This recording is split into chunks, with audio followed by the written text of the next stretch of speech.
Good morning guys, मेरा नाम है आदित्य तिवारी और अभी हम हेल्थ इंश्योरेंस के बारे में बात कर रहे होंगे।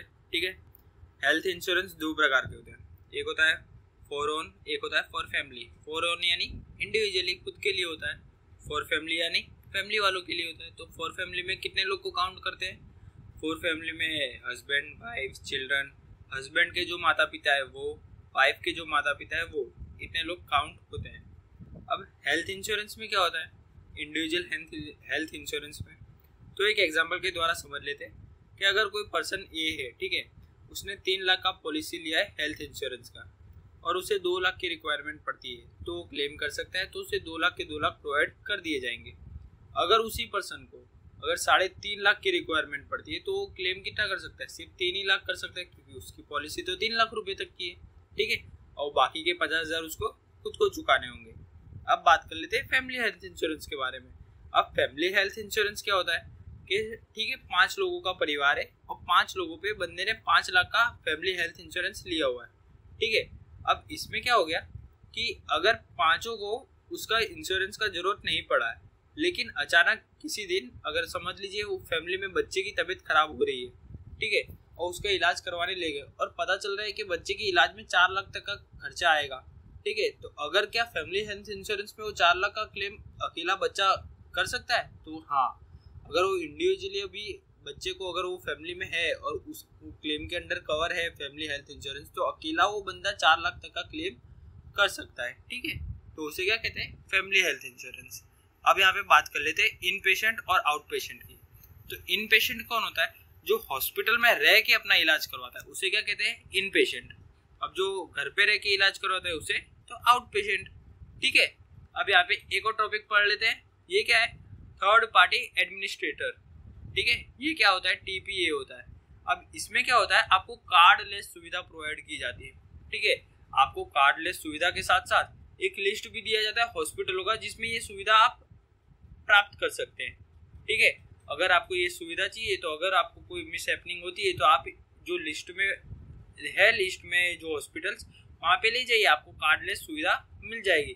लेकिन जब कोई मिस हैपनिंग होती है तो लोग ये नहीं सोचता है कि मैं नज़दीकी जाऊँ, कि मैं ये जो लिस्ट दिया है उसमें जाऊँ।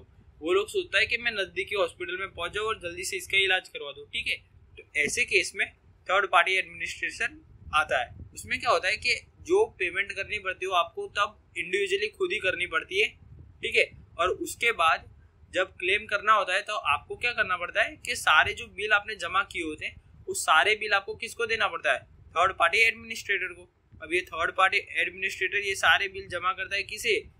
जो सेंट्रल में बैंक को, सेंट्रल में जो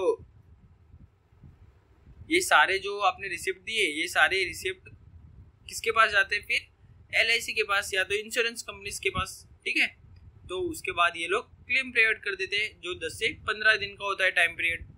अब यहाँ पे आ जाते हैं पोर्टेबिलिटी में। तो आप नॉर्मल देखेंगे तो पोर्टेबिलिटी बहुत ही कम होती है, लेकिन हेल्थ इंश्योरेंस में आप पोर्ट करवा सकते हो। ठीक है, आपको कोई दूसरे इंश्योरेंस कंपनी में पोर्ट करवाना है तो वो भी पॉसिबल होता है।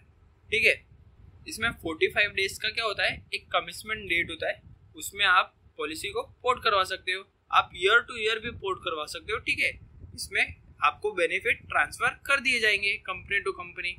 अब यहाँ पे एक और टॉपिक है प्री एग्जिस्टिंग इलनेस कंडीशन। अब ये क्या होता है कि समझिए कि आपको थायराइड, बीपी और डायबिटीज जैसी बीमारियां हैं।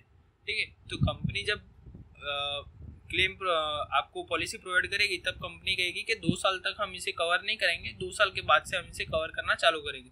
ठीक है, तो इसमें क्या होता है? आपको 2 साल तक प्रीमियम पे करना रहता है, फिर बाकी आगे भी प्रीमियम पे करना पड़ेगा, ऐसा नहीं है नहीं करना पड़ेगा, पर 2 साल के बीच में अगर आपको इन डायबिटीज, बीपी, थायराइड जो एग्जिस्टिंग बीमारियां हैं उसके लिए भी अगर आपको इलाज करवाते हैं तो तब वहाँ 2 साल के अंदर अंदर वो इलाज पे आपको कंपनी कोई मतलब क्लेम प्रोवाइड नहीं करेगी।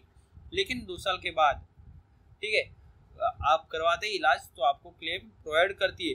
अब इसमें भी कंपनी टू कंपनी अलग अलग होता है, इसलिए यहाँ पे कोई पर्टिकुलर नहीं है। तो यहाँ पे आपको पॉलिसी देखना पड़ेगा, उसके बाद आपको यहाँ पे समझ आएगा। ठीक है, अब आ जाते हैं डोमिसिलियरली। अब डोमिसिलियरली क्या होता है कि कंपनी कहती है कि आपको हॉस्पिटल लाइक फैसिलिटी आपको घर पे ही प्रोवाइड कर जाती है। ठीक है, इसमें आपको जितने भी मशीन चाहिए होती है, वो जो भी चीज़, जो भी इक्विपमेंट होते हैं वो सारे आपको घर पे प्रोवाइड कर दिए जाते हैं। ठीक है, यहाँ तक आपको समझ आ गया होगा तो धन्यवाद, और आगे एक और वीडियो बनाएंगे, उसमें आपसे बात करेंगे। तब तक के लिए धन्यवाद।